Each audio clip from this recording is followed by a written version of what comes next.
आज की कहानी है भाग्य का लिखा कभी नहीं मिटता। एक गांव में एक बहुत ही ज्ञानी पंडित रहता था। एक दिन वह अपने बचपन के मित्र से मिलने के लिए दूसरे गांव जा रहा था।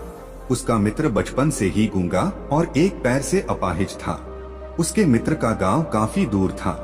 रास्ते में कई छोटे छोटे गांव पड़ते थे। पंडित अपनी धुन में आगे चला जा रहा था। तभी रास्ते में उसे एक आदमी और मिल गया। वो भी पंडित के साथ साथ चलने लगा। पंडित ने सोचा चलो अच्छा ही हुआ, साथ साथ चलने से सफर जल्दी कट जाएगा। चलते चलते पंडित ने उस आदमी से उसका नाम पूछा तो उस आदमी ने अपना नाम महाकाल बताया। पंडित को ये नाम थोड़ा अजीब सा लगा, पर पंडित ने नाम के विषय में कुछ पूछना उचित नहीं समझा। दोनों धीरे धीरे साथ में चल ही रहे थे। तभी रास्ते में एक गांव आया तो महाकाल ने पंडित से कहा, तुम आगे चलो, मुझे इस गांव में एक संदेश देना है, मैं तुमसे आगे मिलता हूँ। पंडित ने कहा ठीक है, और वह आगे की ओर चल दिया। तभी गांव में खबर फैली कि एक व्यक्ति को ऐसे भैंसे ने मार दिया है। जैसे ही भैंसे ने उस व्यक्ति को मारा, ठीक थोड़ी ही देर में महाकाल वापस आ गया। फिर चलते चलते दोनों एक दूसरे गांव के बाहर पहुंचते हैं, जहां पर एक छोटा सा मंदिर बना था और ठहरने की व्यवस्था भी अच्छी लग रही थी। पंडित के मित्र का गांव भी वहां से अभी काफी दूर था और रात्रि भी होने वाली थी। तो पंडित ने महाकाल से कहा, रात्रि होने वाली है, पूरा दिन चलते चलते थकान भी लग रही है और भूख भी लगी है, हम यहीं भोजन करके आराम कर लेते हैं, कल सुबह आराम से आगे का सफर तय करेंगे। महाकाल ने कहा ठीक है, मुझे इस गांव में किसी को जरूरी सामान देना है, तुम खाना खाकर आराम करो, मैं बाद में आकर खा लूंगा। इतना कहकर वह वहां से चला गया।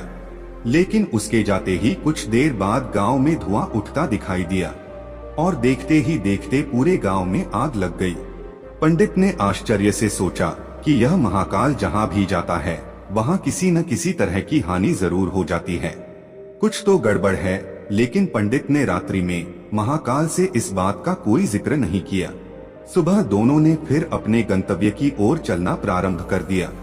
कुछ ही देर में फिर एक गांव आया तो महाकाल ने फिर पंडित से कहा, आप आगे चलते जाइए, मैं कुछ देर में आपको मिलता हूँ, मुझे इस गांव में भी कुछ जरूरी काम है, मैं काम करके आपसे आगे मिलता हूँ। ये कहकर महाकाल जाने लगा। लेकिन इस बार पंडित आगे नहीं बढ़ा, बल्कि वहीं खड़ा होकर महाकाल को देखता रहा कि अब वह कहाँ जाता है और क्या करता है। तभी लोगों की आवाज सुनाई देने लगी कि किसी व्यक्ति को सांप ने काट लिया है और वह मर गया है। ठीक उसी समय महाकाल फिर से उस पंडित के पास पहुंच गया, लेकिन इस बार पंडित को सहन नहीं हुआ। उसने महाकाल से पूछ ही लिया कि तुम जिस गांव में जाते हो वहां कोई न कोई नुकसान जरूर हो जाता है, क्या तुम मुझे बता सकते हो ऐसा क्यों हो रहा है? तो महाकाल ने जवाब दिया, पंडित जी आप तो मुझे बहुत बड़े ज्ञानी मालूम पड़े थे, इसलिए मैं आपके साथ चलने लगा था, क्योंकि ज्ञानियों का संग बहुत अच्छा होता है, परंतु आप अभी तक नहीं समझ पाए कि मैं कौन हूँ। पंडित ने कहा, मैं समझ गया, लेकिन मुझे कुछ शंका है, अगर आप ही अपना उपयुक्त परिचय दे दें तो मुझे शंका नहीं होगी। महाकाल ने जवाब दिया, मैं यमदूत हूँ और यमराज की आज्ञा से उन लोगों के प्राण हरण करता हूँ जिनकी आयु पूर्ण हो चुकी है। हालांकि पंडित को पहले से ही इस बात की शंका थी, फिर भी महाकाल के मुंह से सुनकर पंडित घबरा गया। लेकिन फिर से हिम्मत करके पूछा, अगर ऐसी बात है और तुम सचमुच यमदूत हो तो बताओ, अगली मृत्यु किसकी है? यमदूत ने जवाब दिया, अगली मृत्यु तुम्हारे उसी मित्र की है जिससे तुम मिलने जा रहे हो, और उसकी मृत्यु का कारण भी तुम ही बनोगे। ये बात सुनकर पंडित सहम सा गया। पंडित सोच में पड़ गया कि यदि वास्तव में ये यमदूत हुआ तो उसकी बात भी सही होगी, मेरे कारण मेरे बचपन के सबसे अच्छे मित्र की मृत्यु हो जाएगी, इसलिए अच्छा यही होगा कि मैं अपने मित्र से मिलने ही ना जाऊं, कम से कम मैं तो उसकी मृत्यु का कारण नहीं बनूंगा। महाकाल ने कहा, जो तुम सोच रहे हो वह सब मुझे पता है, मगर तुम्हारे अपने मित्र से मिलने ना जाने से नियति नहीं बदल जाएगी। तुम्हारे मित्र की मृत्यु निश्चित है और वह अगले कुछ क्षणों में घटित होने वाली है। महाकाल के मुंह से ऐसी बातें सुनकर पंडित को झटका सा लगा क्योंकि महाकाल ने उसके मन की बात जान ली थी, जो कि एक साधारण व्यक्ति के लिए संभव नहीं है। अब तो पंडित को विश्वास हो गया कि ये महाकाल सचमुच में ही यमदूत है, वह अपने मित्र की मृत्यु का कारण ना बने। इसलिए पंडित पीछे की ओर मुड़ा और अपने गांव की ओर जाने लगा। परंतु जैसे ही पंडित मुड़ा, उसका मित्र तेजी से उसकी ओर आता हुआ दिखाई दिया, जो पंडित को देखकर अत्यंत प्रसन्न दिख रहा था। अपने मित्र के आने की गति को देखकर पंडित को ऐसा लगा जैसे कि उसका मित्र काफी समय से उसके पीछे ही आ रहा है, लेकिन वह बचपन से ही गूंगा था और पैर से अपाहिज था, इसलिए ना तो वो पंडित के पास पहुंच पा रहा था और ना ही पंडित को आवाज दे पा रहा था। लेकिन जैसे ही वह पंडित के पास पहुंचा, अचानक उसकी मृत्यु हो गई। पंडित हक्का बक्का होकर महाकाल की ओर देखने लगा, जैसे कि वह जानना चाह रहा हो कि आखिर क्या हुआ। महाकाल पंडित के मन की बात समझ गया और बोला, तुम्हारा मित्र पिछले गांव से तुम्हारे पीछे पीछे आ रहा था, लेकिन वह अपाहिज और गूंगा होने की वजह से तुम तक नहीं पहुंच सका। उसने अपनी संपूर्ण ताकत लगाकर तुम तक पहुंचने की कोशिश की, लेकिन बुढ़ापे में बचपन जैसी ताकत नहीं होती, इसलिए हृदय आघात के कारण तुम्हारे मित्र की मृत्यु हो गई। क्योंकि तुमसे मिलने के लिए अपनी गति की सीमा को लांघते हुए वह तुमसे मिलने के लिए पीछे पीछे भाग रहा था, इसलिए अपने मित्र की मृत्यु का कारण तुम ही बने। अब पंडित को विश्वास हो चुका था कि सचमुच महाकाल एक यमदूत है और उसका कार्य जीवों के प्राणों को हरना है। पंडित एक ज्ञानी व्यक्ति था, इसलिए ये भी जानता था कि मृत्यु पर किसी का बस नहीं चलता, सभी जीवों को एक न एक दिन मरना ही है।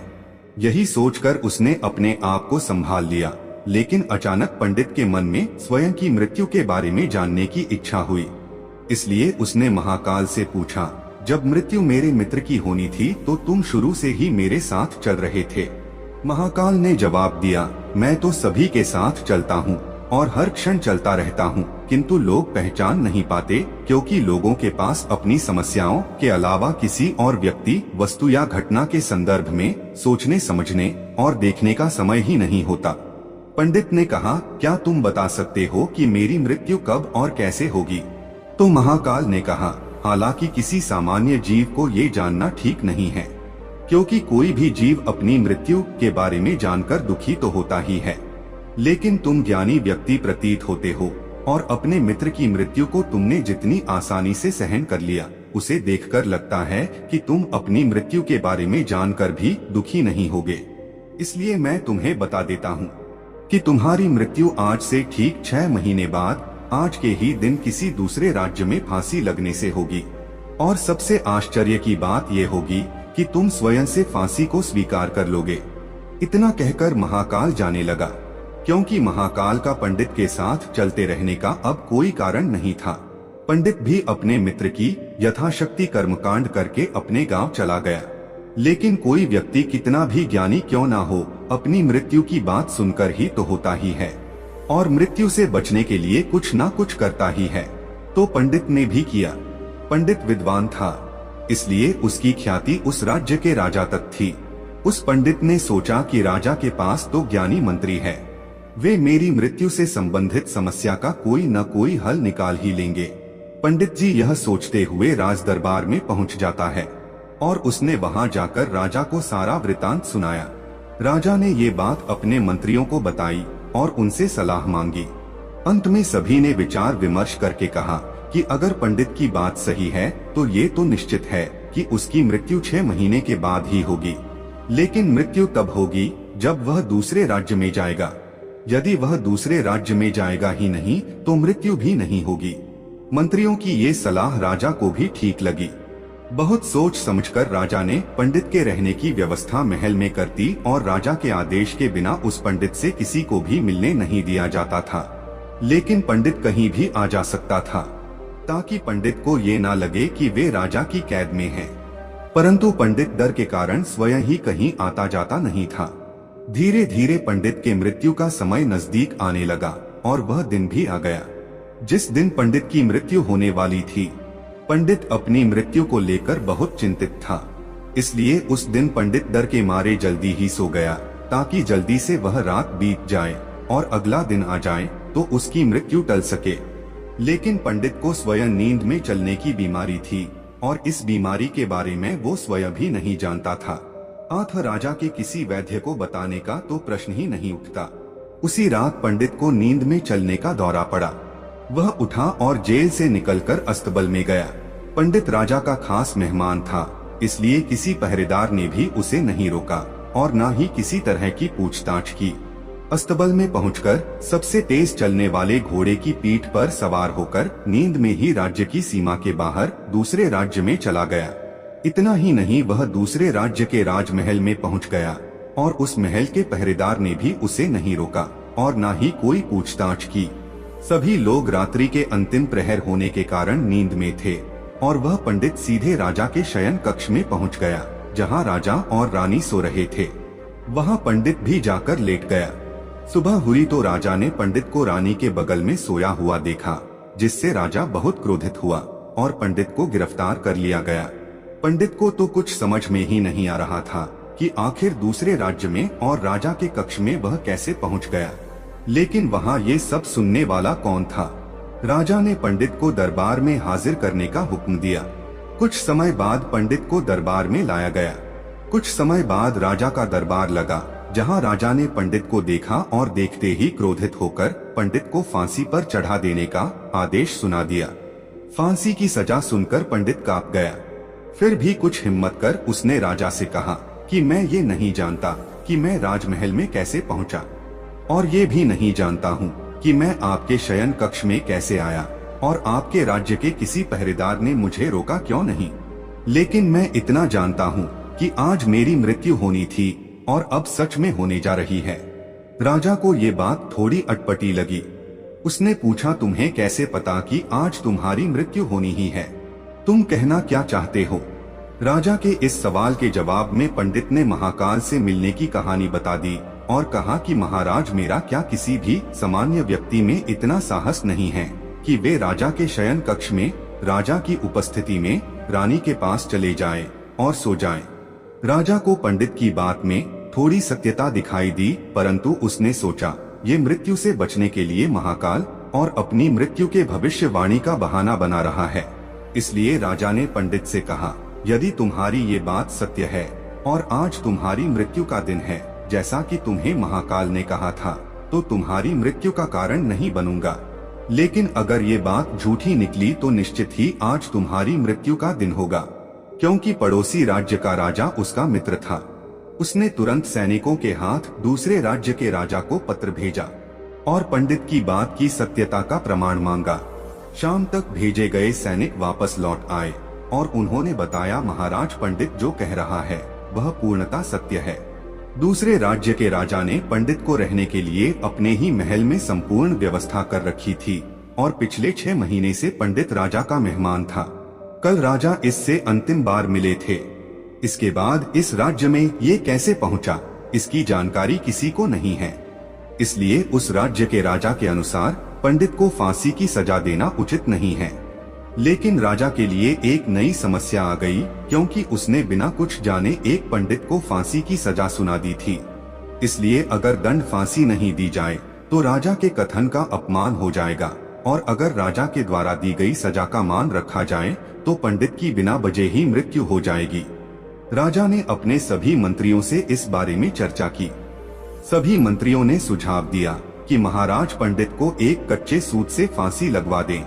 इससे आपके कथन का भी मान रह जाएगा और कच्चे सूत के धागे से पंडित को भी फांसी नहीं लगेगी और उसके प्राण बच जाएंगे। राजा को ये सुझाव अच्छा लगा।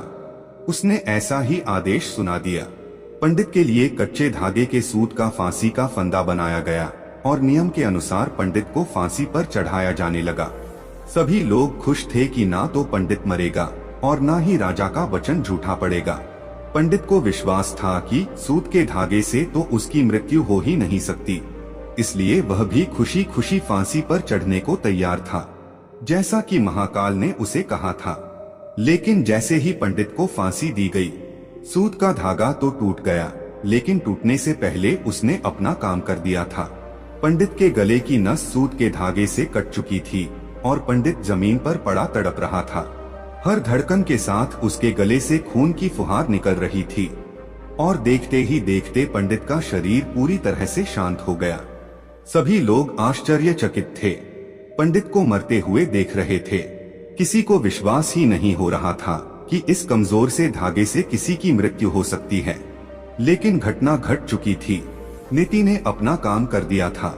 जो होना होता है वो होकर ही रहता है। हम चाहे जितनी भी सावधानियां बरतें, जितना भी उपाय कर लें, लेकिन हर घटना और घटना की पूरी प्रणाली पहले से ही तय होती है, जिसे हम थोड़ा सा भी इधर उधर नहीं कर सकते।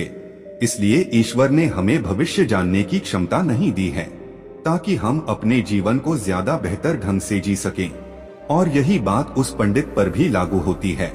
यदि पंडित ने महाकाल से अपनी मृत्यु के बारे में ना पूछा होता तो 6 महीने राजा की कैद में डर डर कर जीने की बजाय ज्यादा बेहतर जीवन जीता। आपको ये कहानी अच्छी लगी हो तो वीडियो को लाइक करें, चैनल को सब्सक्राइब करें। कहानी को अंत तक देखने के लिए आप सभी का धन्यवाद।